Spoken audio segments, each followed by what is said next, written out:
Hello everyone, the Education Grandpa here again, coming to you on a cool, windy autumn day. Today I'll be putting on my professor cap. This morning, I began to reflect back to when my own kids went to school and some of the great teachers they had.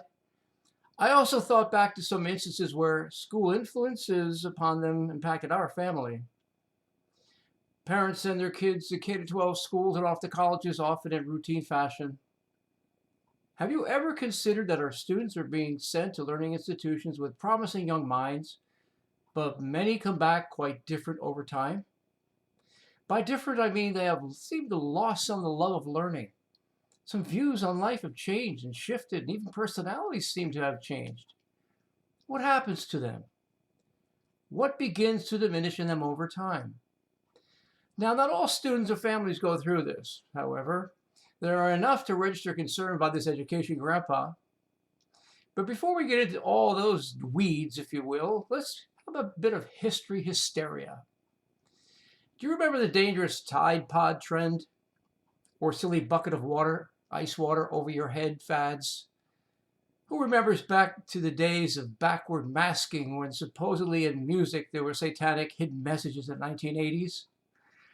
It seemed in those days Satan was everywhere back then, from music to preschools, and even supposedly on the Procter & Gamble company logo. Make no mistake about it, evil does exist. There's no doubt about that. And influences are sometimes very strong. Some of these influences can have life-altering impacts upon students' lives in the present and in their futures. We're living at a time which someday in the future will have recorded its own hysteria surrounding the two non-consecutive presidencies of Donald Trump. Students will probably furrow their brows and blurt, "Can you believe the names they called that president on social media and in the public?" Past education programs that were meant to increase achievement in students in schools, such as No Child Left Behind, Race to the Top, Common Core, became unfortunately political wedges rather than academic advantages. The latest slew of progressive programs is quite different from the supposed push of academics of the Bush-Obama eras. There's a serious vacuum that exists in public learning institutions today. As with all vacuums, each is eventually filled with the latest ideologies and experiments. Today, the latest iteration of education programs comes directly from progressives on the extreme left. Students today are being influenced by social emotional learning, social and restorative justice, and the sexual and gender identity movements. Planned Parenthood and the ever-growing LGBTQ+ clubs are all over America's campuses. These have very little to do with academics and everything to do about gaining the souls of America's children. Where there are such influences, there are indeed influencers. The progressive ideology found in most public schools today may be raising graduation rates, but it has tanked reading and math scores.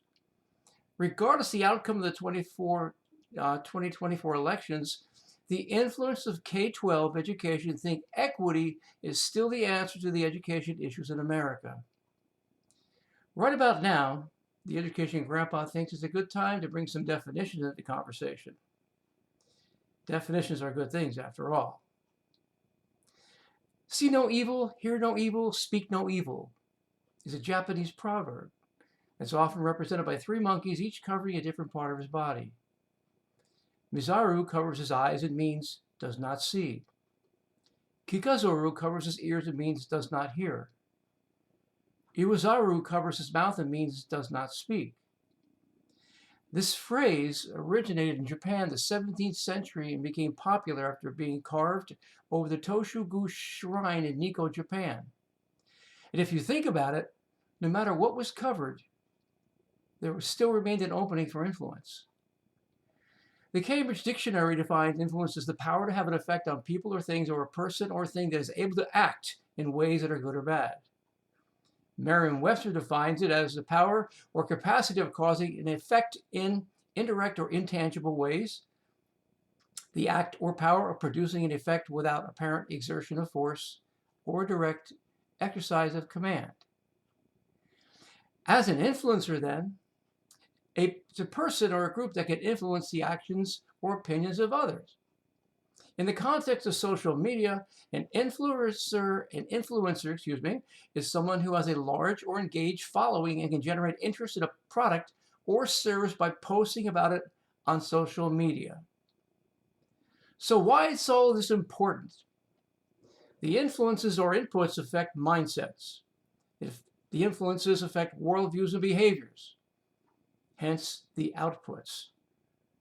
Moving now to the present, I'm going to talk with you about some specific influences affecting Gen Zers. Students today born between 1997 and 2012 are considered as Gen Z. This means the age range for Gen Z is between 12 and 27 years of age. So we have essentially teenagers to young adults. Many of the young adults are now into the workforce, and the teenagers are entering junior high and high school, and off to college they will go. If you have younger children or grandchildren, this is called Gen A or Gen Alpha. The birth range for this group is 2010 to 24. Sociologists do not mind some overlap of generations, so let's begin with Gen Z's media habits as we move through the material today. In the Gen Z age range, there's interesting, if not alarming, statistics with social media usage. I guess I don't have to inform the average parent that social media wields a tremendous influence upon its consumers. For example, 97.5% of Gen Z cite social media as the primary source of their shopping ideas.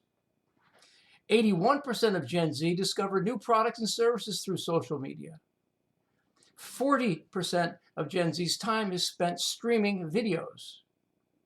45% of Gen Z believes there is too much emphasis on being perfect. 86% of Gen Z use TikTok daily in some fashion, with teenage girls spending approximately 2 hours and 40 minutes on the site. But let's go a different direction now. Let's dig more deeply into social media influences. Some on social media proclaim that education does not matter and that self-branding and becoming an online entrepreneur are the ways to fame and fortune. In recent decades, parents expected their high school graduating seniors to attend college, university, or maybe the military. Today's influencers online are making a fortune from their followings of hundreds of thousands to millions from their influence. Not everyone is meant for college, it's true. But as the Pelican Institute argues, quote, the influencers are wrong. Education matters, end quote. Well, according to online influencers, they question what is the education that truly matters. Tori DeAngelis of the American Psychological Association informs us that, quote, teens are spending nearly 5 hours daily on social media, end quote. And this is causing serious mental health issues in still developing minds. Her report includes 41% of teens with the highest social media use rate their overall mental health as poor or very poor. 4.8 hours is the average number of hours spent a day that U.S. teens spend on 7 popular social media sites, with YouTube, TikTok, and Instagram accounting for 87% of their social media time. Specifically, 37% of teens say they spend 5 hours or more a day online.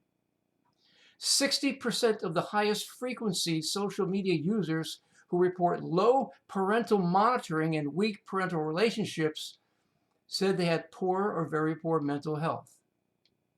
Similarly, 22% of the highest users of poor parental relationships and monitoring expressed thoughts of suicide or self-harm. Strong parental relationships and monitoring significantly cut the risk of mental health problems among teen social media users, even among those with significant time statistics. Parents, this is so alarming. Maybe some of you have had your parents tell you to be careful who your friends are. And now you repeat this warning to your own children. Proverbs 13:20 warns, one who walks with wise people will be wise, but a companion of fools will suffer harm. You know, I never heard my parents warn me about the good friends and good influences upon my life. It was always about the bad ones they saw, which I often did not see. And I wonder how many of our teenagers and young adults are in the same boat, just not being able to see. Today's students are bombarded with influencers, whose main job is to influence. Influencers are as subtle as hanging a flag in a classroom or a rainbow over the doorway, to blatant actions by teachers dialoguing with students about sex, gender, or marriage. Minds are affected by influencers, and none are affected more than younger students. The US is not the only nation with problems from social media use. The UK, according to Zarra Connolly, who wrote Helping Pupils Detox from Social Media Influencers in the Optimist blog, writes, quote, in an era dominated by social media influencers and digital distractions, educators face the daunting task of guiding students through the complexity of online content. Zarra Connolly delves deeply into the challenges of this initial influential content by its creators. She seems to think that critical thinking in students' lives is at all-time low. I happen to agree. Let's delve now into some influences in schools. Let's begin with what we call the criminal element. That's the influence that demonstrates some illegal behaviors regularly and celebrates them. According to data scientist Imed Bukraka, the co-founder of Research.com, he asked two questions. First, what are the most common types of crimes committed in schools? Well, the most common type is bullying, physical fighting, sexual violence, theft, and hate crimes. Bullying remains the most prevalent, with various forms of physical, psychological, and sexual, as well as cyberbullying. Second question that he asked is, how have school crime rates changed over the years? School crime rates have generally decreased over the years, he writes. For instance, on-campus crimes in the U.S. decreased by 32% from 2001 to 2016. However, he's quick to report what we all know, and for those that have spent time in the classroom, we understand. Many incidents go unreported. They change the policies on what classifies as a crime, and the overall impact of crimes remains lower. And therefore, it is still significant, but unreported and lower. So ask yourself, where do students commit these crimes? Well, the National Center for Educational Stats adds that during the 2019 and 20 school year, 77% of public schools recorded that one or more incidents of crime had taken place. Now that amounts to about 1.4 to 1.5 incidents. Now those are the reported ones. This translates to about 29 incidents per 1,000 students enrolled during the 2019-2020 school year. Again, not all incidents, according to the National Center for Education Stats, are reported to sworn law enforcement. The numbers are definitely higher than reported. Let's address the influences of friends with drugs and alcohol. According to the National Institute on Drug Abuse, NIDA, the percentage of adolescents reported they used illicit substances in 2023 continued to hold steady below the pre-pandemic levels in 2020. 10.9% of 8th graders, 19.8% of 10th graders, and 31.2% of 12th graders reported using any illicit drug use in that past year. And this is according to the Monitoring the Future survey. The 2023 data continued to document stable or declining trends in the use of illicit drugs amongst young people over the many years. However, importantly, other research has reported a dramatic rise in overdose deaths among teens between 2010 to 2021. This remains elevated in 2022, according to NIDA and CDC census data. This is largely due to the increase of illicit fentanyl, a potent synthetic drug contaminating the supply of counterfeit pills made to resemble prescription medications. Taken together, these data suggest that while drug use is not becoming more common among people, it's becoming more dangerous. Quote, the study says research has shown that delaying the start of substance abuse among young people even by 1 year can decrease the substance use for the rest of their lives, end quote. NIDA also revealed alcohol use remained stable for 8th and 10th graders, with 15.1% and 30.6% reporting the use in the past year, respectively. It declined for 12th graders with 46% reporting this past year compared to 51.9% the previous year. And what about nicotine vaping? It remained stable for 8th graders with about 11% reporting vaping nicotine.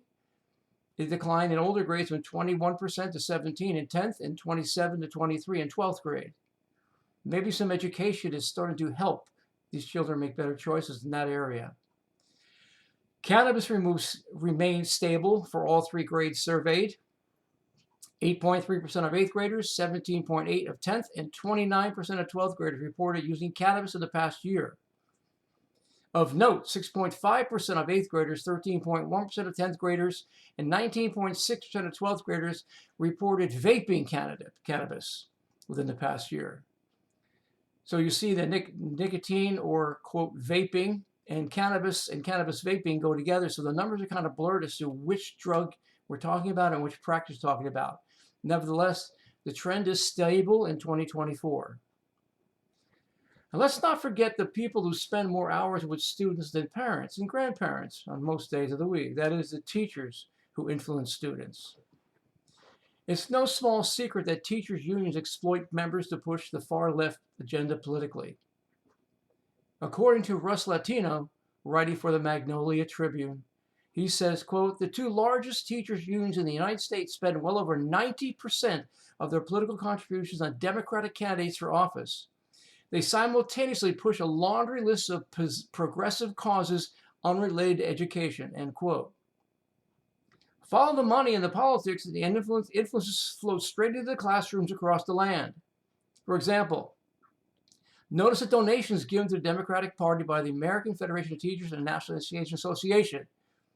In year 2020, the amount contributed by the AFT, $20 million, with 99.63% of them going to Democrats. In 2022, the AFT donated $24.5 million to 99.97% of Democrats.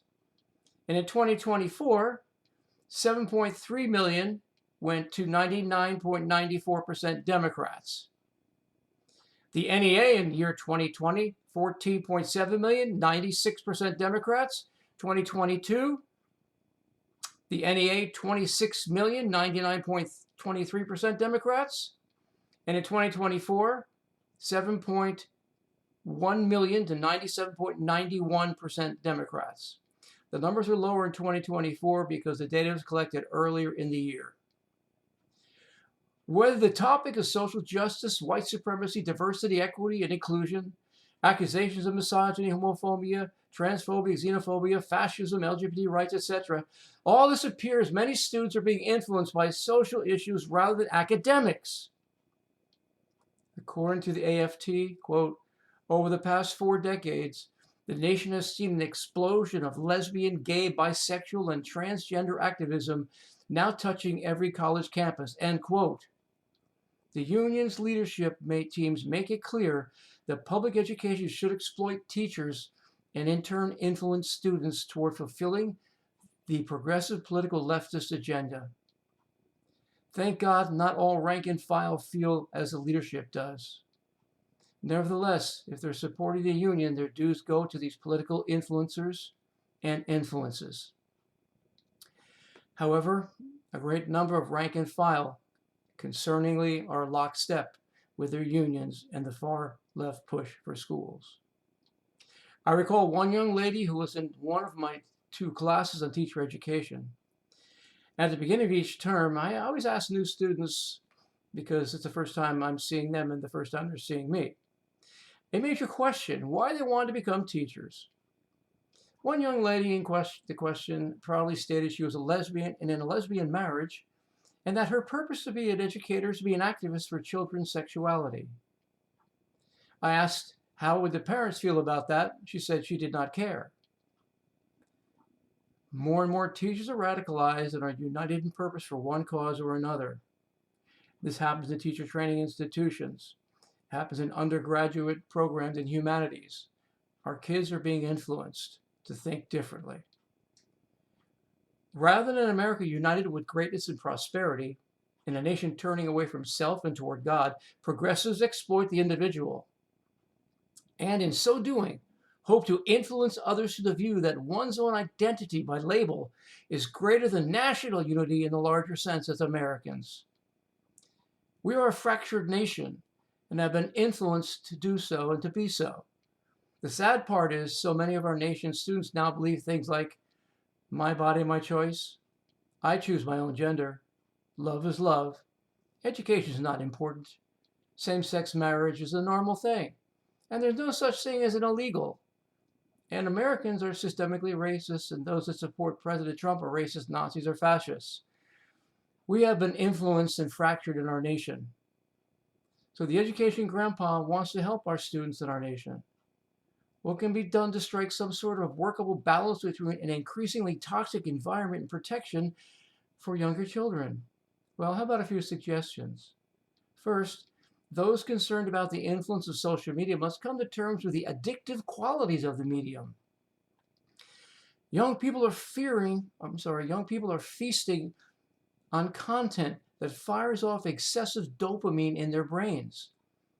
As Habit Strong puts it, quote, our brains want to do the pleasurable things again and again, end quote. Dopamine is the pleasure and desire chemical. A child given to negativity, say, and participates in it online, may also feel the pleasure in such negativity. It feeds the natural inclinations of the child's predisposition. Others love the feedback, positive, and validation, if it's good, and they want more of it. Both are pleasurable. The more one gets, the more one wants. This is referred to in addiction circles as the loop. So what can be done to help in one major area of influence in all of our lives? Let's talk about the cell phone. First, try the best we can to break the habit of always checking our phones for messages and emails. Also, notifications such as news feeds, music, and streaming diets do not help in attempting to limit one's usage. Second, remove all social media from the phone or phones in the family for a time or forever. This would not necessarily work with older children or younger adults who have already been addicted and trained. Removing such things cold turkey might cause all kinds of problems, but parents, if you're paying for the service, you have every right to do what you think is right for the phone with the family. Again, a word of caution. Taking away something from an addict may cause anger and even worse. So I suggest removal in stages may be the better way to go in these cases. 3, schools should ban cell phones on their campuses. The addiction carries into the classroom and learning decreases while students are off task as they use their phones. And we all know that a lot of negative things are communicated on campuses each day between students, about students and teachers. And sometimes kids come home in moods because of that and are unable to function for the day or even the evening. 4th, learn who your student is contacting by phone and who's contacting them. Explain that they have no absolute right to privacy with the technology you're paying for. Remember, influencers influence. Not everyone's a bad influence, that's for sure. But accountability helps to ensure trust, and this trust develops stronger bonds of trust. Number 5, a simple 5 or 6 rule or cell phone sheet and its usage can be developed for that works in each family. And the same is true for classroom teachers. If the school in which he or she works does not ban cell phones together, then simple things you can do. Let's say anytime there's a meal, whether at home or restaurant or grandma's house, there are no phones at the table, period. How about no phones in the bathroom at any time? We all know that people go in there to have secret rendezvous with their friends and text messaging. My kids did that. I think all kids do that. In schools, they do the same thing if phones are banned within use in the classroom. How about phones are placed at a neutral place with their chargers about 30 minutes before bedtime? And specifically, getting back to teachers, how about buying a pouch, have students place the phones in designated slot for their day or their class? And I think developing additional activities at home and at school and take minds off the phones would be a great thing, because you could use those alternate activities to shift the dopamine flood to the brain and reduce some of that for the cell phone usage. Well, let's sum it up. There's a swarm of influences and influencers that affect us all today, adults included. Some of these are good, some are wholesome, and some are not. The Education Grandpa says we must be judicious in helping to break the addictions that are affecting our children and grandchildren. But we have to break them in our lives first. One of these is social media. We must also battle against the forces that would seek to indoctrinate by influencing students toward character assassination and fringe group activism. We also must stand against the teachers that are activists and seeking to change the minds, the mindsets, and the beliefs of our children in the classroom. But before we do any of that, may we learn to do these very things by our example. So I say parents and grandparents should unite. If you like this type of content, please click the like button and share with 3 other people. You know, the Education Grandpa is not spry anymore and doesn't get around too quickly, so he needs all the help he can get. Oh, hey, would you be my positive influencer? Yeah, in a good way. Thanks for listening.